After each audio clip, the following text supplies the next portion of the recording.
Hello students, how are you? I hope आप लोग बहुत बढ़िया हों और आप लोग अपनी प्रिपरेशन बहुत अच्छे तरीके से कर रहे हो। अच्छा, जैसे कि आप में से कुछ बच्चों को पता होगा कि आप लोगों ने ही मुझसे मतलब रिक्वेस्ट किया था, इवन ऑर्डर भी दिया था कि सर डीसी पांडे सर की जो बुक है मैकेनिक्स वॉल्यूम 1 जो कि जेई मेंस और जेई एडवांस के लिए है, उसके जो ऑब्जेक्टिव क्वेश्चन है काइनामेटिक्स से उसका सॉल्यूशन आप करवाओ हमें।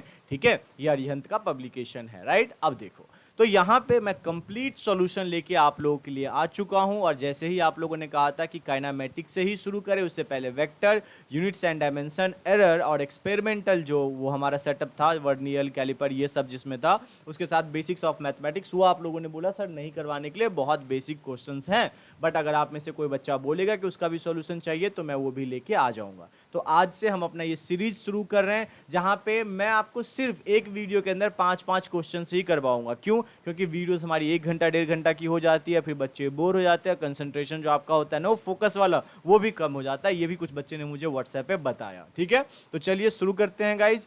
अब यहाँ पे जो हम लोगों ने चैप्टर अपना सेलेक्ट किया बच्चों, वो हमारा काइनामेटिक्स है और ये जो हमारा है हम लोग ऑब्जेक्टिव कर रहे हैं। अगर इंट्रोडक्टरी, एग्जाम्पल्स या सब्जेक्टिव, ANR ये क्वेश्चंस भी आप चाहते हो कि मैं सॉल्व करूं तो प्लीज मुझे कमेंट बॉक्स में बताओ ताकि मैं उसके सॉल्यूशन भी अपलोड आप लोगों के लिए कर पाऊं। तो पहला क्वेश्चन हमारे सामने है। पहले क्वेश्चन को थोड़ा हाईलाइट करते हैं, अच्छे से करते हैं। क्या कह रहा है क्वेश्चन में कि a stone is released from the rising balloon accelerating upward with acceleration a। ठीक है, the acceleration of stone just after the release. अच्छा, जब स्टोन को तुरंत ही छोड़ा जाएगा उसके जस्ट बाद उसका जो एक्सेलरेशन होगा ये क्या होगा। तो देखो, क्वेश्चन पढ़ते टाइम हम लोग एक ऐसा फिगर ड्रॉ कर लेते हैं रफ सा। ये मान लेते हैं कि हमारा बलून है और यहाँ कहीं पे हम लोगों ने स्टोन अपना रखा है। ठीक है, ये क्या है हमारा, ये स्टोन है हमारा और ये जो है बच्चों हमारा ये बलून है। अच्छा, बलून किस एक्सेलरेशन से ऊपर की तरफ जा रहा है? तो ए मीटर पर सेकेंड स्क्वायर के एक्सेलरेशन से ऊपर की तरफ बलून हमारा जा रहा है। अब हमसे पूछा क्या है कि the acceleration of the stone just after the release, जैसे ही उसको छोड़ा जाएगा। तो एक और फिगर बनाते हैं बिकॉज उससे हम बहुत अच्छे से समझ पाएंगे। अब देखो, मुझे एक बात बताओ कि ये बलून जो है हमारा ये ऊपर जा रहा है a metre per second square acceleration से। तो बलून और स्टोन के बीच में जो है वो टच है, दोनों ज्वाइंट है। तो मतलब ये स्टोन का भी जो एक्सेलरेशन होगा वो सेम बलून के एक्सेलरेशन के होगा, यानी a metre per second square. अच्छा, अब देखो, अब जब इसको हम क्या करेंगे, इसको हम रिलीज करेंगे तो ऑब्वियस सी बात है इसमें कुछ ना कुछ स्पीड का भी फंडा होगा। पर हमसे स्पीड के बारे में कोई यहाँ पे कमेंट नहीं करने के लिए बोला है, कुछ चीज नहीं पूछा है, तो हम उसके बारे में यहाँ पे अभी नहीं सोचेंगे। तो देखो, यहाँ पे जैसे ही हमने इसको रिलीज किया, जैसे ही हमने इसको छोड़ा, तो इसका जो एक्सेलरेशन होगा वो एक्सेलरेशन ड्यू टू ग्रेविटी में कन्वर्ट हो जाएगा, नीचे की डायरेक्शन में लगेगा कि नहीं? तो यहाँ पे क्या हम ये लिख सकते हैं कि acceleration of stone after release, ठीक है, is equal to g metre per second square. और डायरेक्शन क्या है? डायरेक्शन है आपका डाउनवर्ड डायरेक्शन। तो ये हमारा आंसर हो जाएगा गाइस। तो इसके हिसाब से जो हमारा बी ऑप्शन है ये हमारा करेक्ट ऑप्शन हुआ। ठीक है, कोई दिक्कत? तो चलिए अब चलते हैं क्वेश्चन नंबर 2 के तरफ। क्वेश्चन नंबर 2 अपन करते हैं अच्छे से। तो सेकेंड क्वेश्चन हमें कह रहा है कि a ball is thrown vertically, मतलब एक बॉल को हम वर्टिकली, मतलब ऊपर समझ गए ना, वर्टिकली अपवर्ड एक बॉल को ऊपर की तरफ फेंक रहे हैं from the ground. If T1 and T2 are the respective time taken is going up and coming down and the air resistance is not ignored, then इनमें से कौन सा आपका आंसर जो है करेक्ट होगा। ठीक है, तो अब देखो, ये मैंने यहाँ पे 2 फिगर बना लिया, ये क्वेश्चन में गिवन नहीं है, मैं टाइम बचाने के लिए पहले फिगर बना लिया अपना यहाँ पे। तो अगर आप मैं यहाँ पे इस फिगर में आपको समझाने की कोशिश करूँ तो मैं बहुत ही अच्छे से समझाऊंगा आपको। क्यों? क्योंकि हम अच्छे से पढ़ते हैं ना। थोड़ा सा दूसरा कलर सेलेक्ट कर लेते हैं भैया, उसके बाद आपको समझाते हैं। ये देखो, ये वेलोसिटी ऊपर की तरफ है तो ये अपवर्ड डायरेक्शन में बॉल हम ऊपर फेंक रहे हैं, और ये वेलोसिटी हमारा नीचे डायरेक्शन में है तो हम नीचे डायरेक्शन में, मतलब पहले ऊपर वाला गोइंग अप एंड ये कमिंग डाउन है। ये कमिंग डाउन वाला ऑप्शन है, ये क्या है, ये कमिंग डाउन और ये है हमारा गोइंग अप, ठीक है। ये दो कंडीशन हमने यहाँ पे अपना लिख दिया, ठीक है जनाब, कोई दिक्कत नहीं है।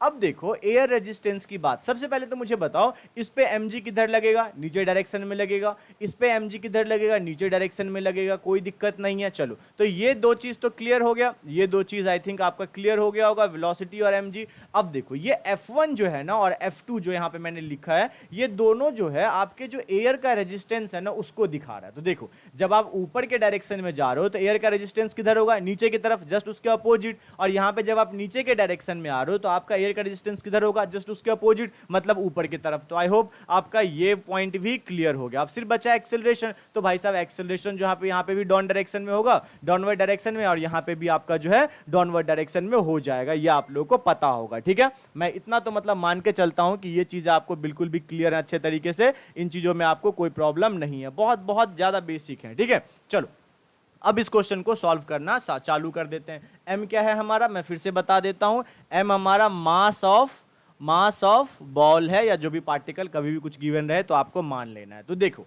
अब मुझे बताओ, आप थोड़ा सा सोचो कि हम a1 इज इक्वल टू क्या लिख सकते हैं। पहले हम गोइंग अप, जो ऊपर की तरफ जा रहा है उसके लिए सॉल्व कर रहे हैं, ठीक है। आप किसी को भी सॉल्व कर सकते हैं, कोई इशू नहीं है, ठीक है। तो a1 के लिए मैं सॉल्व कर रहा हूं, तो मैं क्या ये लिख सकता हूं f net divided by m, ये कर सकता हूं मैं। अच्छा मुझे एक बात बताओ, इस वाले सिचुएशन में जहां पे आपको ये मैं पॉइंट्स दिखा रहा हूं, इस वाले सिचुएशन में f नेट की वैल्यू क्या हो जाएगी, यहां पे f net is equal to क्या होगा, तो f net is equal to f1 plus mg ही तो होगा। देखो जरा f1 प्लस mg, देखो ये mg प्लस f1 यही तो होगा, और डिवाइड में क्या है m। नेक्स्ट पेज पे इसको कर लेते हैं, तो ये हमारा हो गया guys a1 is equal to f1 plus mg divided by m। ये m से ये m कट जाएगा, दोनों को जब सेपरेट करके हम सॉल्व करेंगे तो ये हमारा हो जाएगा f1 bye m plus g। बात समझ में आई, ये हमने पहला अपना a1 का वैल्यू यहाँ पे निकाल लिया।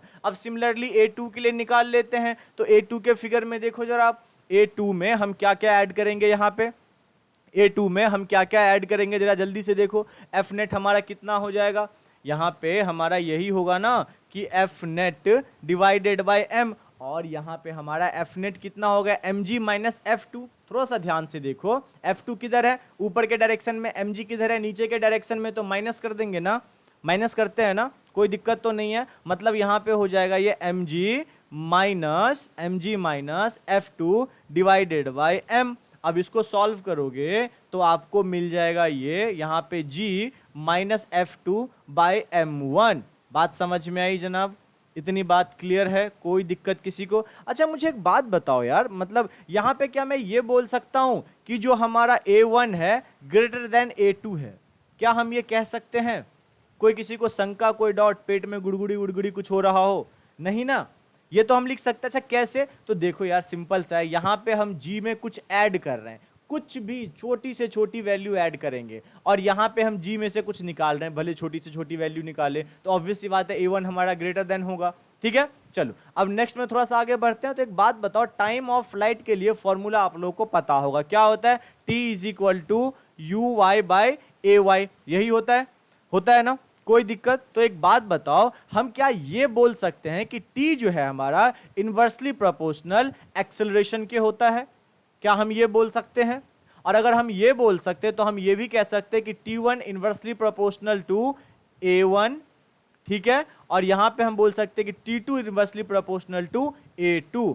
इतनी बात समझ में आ गई, ये दो चीज हम बहुत आराम से बोल सकते हैं। और अगर ये दो चीज हम बोल सकते हैं तो हम ये भी कह सकते हैं कि t2 जो हमारा होगा ग्रेटर देन t1 होगा।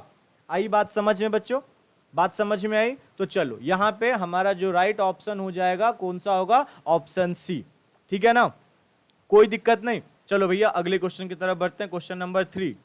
तो हेलो गाइस, क्वेश्चन नंबर 3, हम लोग क्वेश्चन नंबर 3 करते हैं। द लेंथ, क्वेश्चन पहले पढ़ लेते हैं अच्छे तरीके से।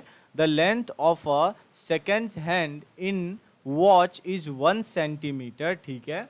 The change in velocity of its tip in 15 second is, ओहो अच्छा सवाल है। अच्छा पहले एक वॉच बना लेते हैं, ठीक है। घड़ी देखो भाई, घड़ी कुछ इस तरीके का होगा हमारा, मतलब मान लो कि ऐसा होगा, ठीक है, ऐसा हो ना हो, यू जस्ट कंसीडर इट कि ऐसा होगा, ठीक है। अब देखो यहाँ से यहाँ तक जो है हमारी सुई होगी, ठीक है, जो इसके हैंड्स होते हैं वही, इसको मैं रेडियस बोल देता हूँ। अच्छा, इस डायरेक्शन को जो है ना हम लोग एक्स एक्सिस कह देते हैं, ये डायरेक्शन हमारा एक्स एक्सिस हो सकता है, पॉसिबिलिटी है ना, और ये हमारा वाई एक्सिस हो सकता है। एक्स एक्सिस और वाई एक्सिस हम लोगों ने डिसाइड कर लिया। तो ये वेलोसिटी इसकी और यहाँ पे, और ये वेलोसिटी हम लोग दोनों जगह पे वेलोसिटी अपना मेंशन कर देते हैं। बस क्वेश्चन खत्म हो गया, क्वेश्चन में कुछ खास नहीं है। आप देखो, the length of second hand in watch is 1 centimetre, the change in velocity. अच्छा, चेंज इन वेलोसिटी को कैसे रिप्रेजेंट करते हैं गाइस? चेंज इन वेलोसिटी को कैसे रिप्रेजेंट करते हैं? डेल्टा वी लिख सकते हैं कि नहीं? अच्छा, delta v is equal to क्या होगा? V final minus v inertial, यही तो होगा ना। जब आप चेंज इन वेलोसिटी निकालोगे तो यही तो होगा, v final minus v inertial, ठीक है। अच्छा, वी इनर्शियल अगर हम लोग लिखेंगे तो क्या हो जाएगा वो? अगर हम लिखेंगे तो क्या हो जाएगा? वी आई, यानी कि वी इनर्शियल क्या हो जाएगा हमारा? 0 I cap plus V J cap. देख लो मैं कैसे लिख रहा हूँ, 0 I cap plus V J cap. अच्छा, उसी तरीके से अगर वी फाइनल अपन यहाँ पे लिखेंगे तो क्या हो जाएगा? वी फाइनल हमारा हो जाएगा यहाँ पे v i cap plus 0 j cap. Match कर लेना किस तरीके से मैं लिख रहा हूँ, ठीक है ना। अच्छा, तो यहाँ से अब ये वैल्यूज, ये दोनों वैल्यू हम यहाँ पे डाल देंगे तो डेल वी जो है हमारा वो कितना आ जाएगा? इसको नेगेटिव करके थोड़ा सा देख लेते हैं। तो डेल वी हमारे पास आ जाएगा, डेल वी हमारे पास आ जाएगा यहाँ वी आई माइनस वी जे, क्या हो जाएगा? मॉडुलस ऑफ, या फिर इसको करके ही देख लेते हैं ना, इसको कर लेते हैं। एक सेकेंड रुको बच्चा पार्टी, थोड़ा सा इसको मिटाने का समय आ गया है, इसको मिटाया जाएगा अब, बिल्कुल इसको नास्तनबूद किया जाएगा रास्ते से, ठीक है। तो यहाँ पे हमारा जो डेल वी आएगा वो आ जाएगा आपका वी आई माइनस वी जे, यही तो आएगा। कोई दिक्कत यहाँ तक? कोई दिक्कत होना भी नहीं चाहिए, ठीक है। चलो अब थोड़ा सा आगे बढ़ते हैं। तो मैं मॉडुलस ऑफ डेल वी निकालना चाहता हूं, तो modulus of A, modulus of B निकालना मैंने आप लोगों को थ्योरी में भी बता रखा है काफी बार। तो कैसे निकालेंगे? सबसे पहले तो इस भाई साहब को दोनों साइड में मॉडुलस ऑफ लिख दो ताकि ये बुरा ना मान जाए, ठीक है। ये मॉड है, इक्वल टू नहीं है। अब जब मॉडुलस निकालने का फॉर्मूला आप सबको पता है क्या होता है। अगर हमें डेल वी का निकालना है मॉडुलस, तो वो हम इसको लिख सकते हैं अकॉर्डिंग टू प्रीवियस इक्वेशन, ठीक है। वी मॉड का स्क्वायर, मॉड ऑफ वी का स्क्वायर माइनस हो जाएगा यहाँ पे 2 मॉड ऑफ वी और यहाँ पे कॉस थीटा। अच्छा, कॉस थीटा कितना है हमारा यहाँ पे? इनर्शियल और फाइनल के बीच में, इनर्शियल वेलोसिटी और फाइनल के बीच में 90 डिग्री है, बिल्कुल क्लियरली यहाँ पे दिख रहा है हमें। तो यहाँ पे हम लोग लिख सकते हैं del v is equal to, क्या हो जाएगा ये? Del v is equal to हम लोग यहाँ पे लिख सकते हैं वी का स्क्वायर माइनस 2 v का स्क्वायर और cos, अब थीटा की जगह पे 90 हो जाएगा तो वो 0 हो जाता है, मतलब ये पूरा का पूरा हमारा जो है 0 हो जाएगा, ठीक है। ये पूरा 0 हो जाएगा, मतलब मैं यहाँ से डायरेक्टली डेल v का मतलब वैल्यू लिख सकता हूँ, कितना आएगा? v अंडर रूट 2, यही तो आएगा ना, यही तो आएगा, कोई दिक्कत नहीं। अच्छा, v इज इक्वल टू हम क्या लिख सकते हैं? 2 पाई r बाई टी, ठीक है। r कितना दे रखा है मुझे बताओ? 2 पाई को 2 पाई रहने देते हैं, r हमारा दे रखा है 1 सेंटीमीटर और t हमारा कितना है? 30 सेकेंड, ठीक है। t हमारा कितना है? 60 सेकेंड होगा ना, सॉरी गाइस, 60 सेकेंड। इसको जब आगे हम सॉल्व करेंगे तो कितना हो जाएगा? पाई बाई 30 सेंटीमीटर पर सेकेंड स्क्वायर। बात समझ में आई? तो डेल वी यहाँ से हम क्या लिख सकते हैं? डेल वी अपन यहाँ से लिख सकते हैं पाई बाय 30 अंडर रूट 2, और यहाँ से हमारा जो आंसर हो जाएगा pi by 30 under root 2। Option number D is the correct option, ठीक है। अगर क्वेश्चन मैं स्पीड में करवा रहा हूँ, स्लो करवा रहा हूँ, कोई भी प्रॉब्लम मैं क्रिएट कर रहा हूँ अपने तरफ से, तो आप मुझे कमेंट बॉक्स में बता सकते हो, सर ऐसे नहीं ऐसे करवाओ, सर धीरे धीरे बोलो, सर स्पीड में बोलो, सर जल्दी पेन चलाओ, सर धीरे धीरे पेन चलाओ, ये आप लोग मुझे बोल सकते हो, ठीक है गाइज। तो चलो नेक्स्ट क्वेश्चन की तरफ बढ़ते हैं। तो ये क्वेश्चन अब पढ़ के देख लेते हैं, इसमें क्या बोल रहा है हमें कि when ball is throne up vertically, अब एक बॉल को वर्टिकली हम फेंक रहे हैं, ठीक है, ऊपर की तरफ फेंक रहे हैं विद वेलोसिटी v नॉट, मतलब इनर्शियल वेलोसिटी जो होगी आपकी v नॉट होगी, it reaches the maximum height of h, मतलब हाइट मैक्स जो होगा आपका वो h है। If one wishes to triple the maximum height then the ball should be thrown with velocity. अगर उसका 3 गुना हाइट वो कवर करना चाहता है तो बॉल की वेलोसिटी कितनी होनी चाहिए, ये आपको फाइंड करना है। तो यार इसको ना बहुत सिंपली हम कर सकते हैं, ठीक है। देखो एक बात बताओ मुझे, इनर्शियली जो वेलोसिटी हमें दी हुई है वो कितनी है, v0 लिख लेते हैं, थोड़ा सा हेल्प मिलेगा। अच्छा, और मैक्सिमम हाइट जो है हमें कितना दे रखा है, h। अच्छा, h मैक्स का फॉर्मूला तो हम लोग को पता है ना, मतलब बहुत बचपन से ही पता है हमें, u²y/2g, ये फॉर्मूला हमें पता है, इसमें तो कोई दिक्कत नहीं। अच्छा, अगर ये फॉर्मूला हमें पता है तो h मैक्स के जगह पे तो हम h लिख सकते हैं, बिकॉज यहाँ पे गिवन है इसलिए मैंने लिखवा दिया था ये चीज।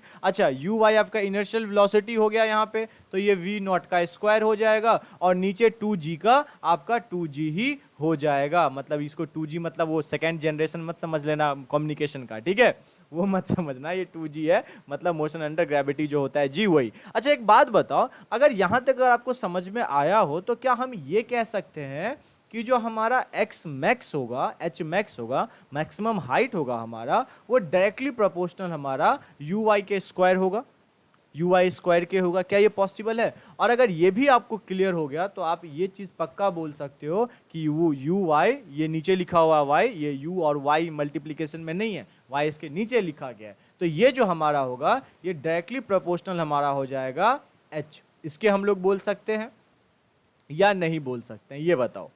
ठीक है, यहां तक क्लियर है। अब इसको थोड़ा सा एक स्टेप आगे लिख के आंसर अपना डायरेक्टली लिख देते हैं। v0/v हो जाएगा इज इक्वल टू ऊपर कितना है h, मतलब √h, और यहाँ पे ये √3h हो जाएगा आपका। इसको थोड़ा सा आगे और एक स्टेप सॉल्व करेंगे, मतलब आंसर तो हमारा आ चुका है, ज़्यादा सॉल्व करने की जरूरत नहीं है। मैं ये बोल सकता हूँ कि आप मैथमेटिकल कैलकुलेशन कर लेना, बट फिर भी मैं कर दे रहा हूँ। अब इसको क्रॉस मल्टीप्लाई कर दो, तो क्रॉस मल्टीप्लाई करने के बाद कितना आ जाएगा हमारा, v is equal to √3v0, यही आएगा ना। इतने वेलोसिटी से हमें इसको फेंकना पड़ेगा, तभी उसका जो मतलब ख्वाब है ना वो पूरा हो पाएगा। तो यहाँ पे देखो हमें ये जो ऑप्शन है, option number A is the correct. ठीक है गाइस, चलो अब क्वेश्चन नंबर 5 के तरफ बढ़ लेते हैं, which is the last question for this video. अब देखो 5 क्वेश्चन नंबर में बोल रहा है हमसे, during the first 18 minute of 60, क्या बोल रहा है, during the first 18 minute of 60 minute trip a car has an average speed 11 meter per second. Wow, what should be the average speed for remaining 42 minutes so that the car having an average speed of 21 meter per second for the entire trip?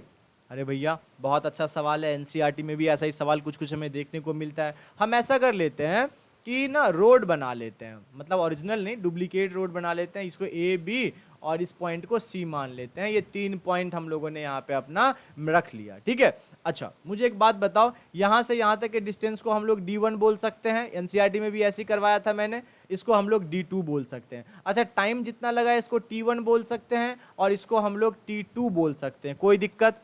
कोई दिक्कत। अच्छा यहाँ से यहाँ तक कितने में गया है वो, 11 मीटर पर सेकेंड, ठीक है। यहां से यहां तक हमें पता नहीं, तो हम लोग मान लेते हैं v मीटर पर सेकेंड, या फिर आप x मीटर पर सेकेंड मान लो, कुछ भी मान लो। अच्छा टाइम कितना लगा यहां से यहां तक में, थोड़ा सा देखो, 18 मिनट, ठीक है। और यहां से यहां तक में लगा है हमारा आई थिंक 42 मिनट। ये फिगर अगर आप समझ गए तो आपका आंसर आ गया। अच्छा मुझे बताओ एवरेज स्पीड का फॉर्मूला क्या होता है? एवरेज स्पीड का फॉर्मूला होता है total distance travel by total time taken, TTT, ठीक है। तो यहां पे हम लोग लिख सकते हैं V average is equal to D1 plus D2 divided by T1 plus T2। कोई दिक्कत यहां तक किसी को? मतलब अकॉर्डिंग टू फिगर मैं चल रहा हूं, मतलब जैसे हमने फिगर ड्रॉ किया है वही चीज हम यहाँ पे लिख लेंगे। तो V एवरेज कितना लिख सकते हैं हम लोग, कितना एवरेज हमें बोला गया है 21 मीटर पर सेकेंड, उसको चाहिए तो हम लोग लिख लेंगे। अच्छा एक बात बताओ, D1 को क्या मैं ये लिख सकता हूँ V1 T1? क्या होता है, वेलोसिटी इज इक्वल टू हमारा होता है डिस्टेंस अपॉन में टाइम, तो हमें ये चाहिए, तो मैं इसको यहाँ पे क्रॉस मल्टीप्लाई कर दूंगा, तो V1 T1 plus V2 T2 divided by T1 plus T2। कर सकते हैं अपन? बिल्कुल सर कर सकते हैं। अच्छा T1 की वैल्यू तो हमें गिवन है ना, और T1 की भी वैल्यू गिवन है, T2 की भी वैल्यू गिवन है, और V1 की भी वैल्यू गिवन है, बस V2 की वैल्यू गिवन नहीं है। तो V1 कितना हो जाएगा, 11 T1 18, V2 हमें नहीं पता, T2 हमें पता है कितना 42, नीचे में T1 प्लस T2 करोगे तो 60 हो जाएगा, और इसको जैसे ही आप थोड़े से प्यार से सॉल्व करोगे तो आपका आ जाएगा 25.3 मीटर पर सेकेंड, लेकिन वो आपको करना पड़ेगा, ठीक है, वो कैलकुलेशन आपको करना पड़ेगा। तो यहां से हम बोल सकते हैं कि ये जो है 25.3 मीटर पर सेकेंड ये हमारा करेक्ट ऑप्शन है। तो आई होप आप लोगों को सोल्यूशन अच्छा लगा होगा। कोई सजेशन, कुछ भी सुझाव, कुछ भी जानकारी, फीडबैक आप देना चाहे तो मोस्ट वेलकम। और आप लोग को मैं छोटी सी बात बताना चाहता हूँ कि रोज रात को 11 बजे हमारा एक ब्रेन एक्सरसाइज होता है, जहाँ पे हम लोग फिर से 5 क्वेश्चन डिस्कस करते हैं, और मॉर्निंग में हमारा क्या होता है जिसको लाइव क्विज हम लोग बोलते हैं, वो आप हमारे टेलीग्राम चैनल पे दे सकते हो। तो आप हमारे टेलीग्राम चैनल ज्वाइन कर लो, लिंक में आपको डिस्क्रिप्शन मिल जाएगा। और मस्ती करना है, पढ़ाई करना है, हाथ मुंह पैर अच्छे से धोते रहना है, सेफ रहना है, हेल्दी रहना है, उसके साथ साथ रिजल्ट भी अच्छा लाना है। तब तक के लिए bye bye, take care guys, मिलते हैं नेक्स्ट लेक्चर में।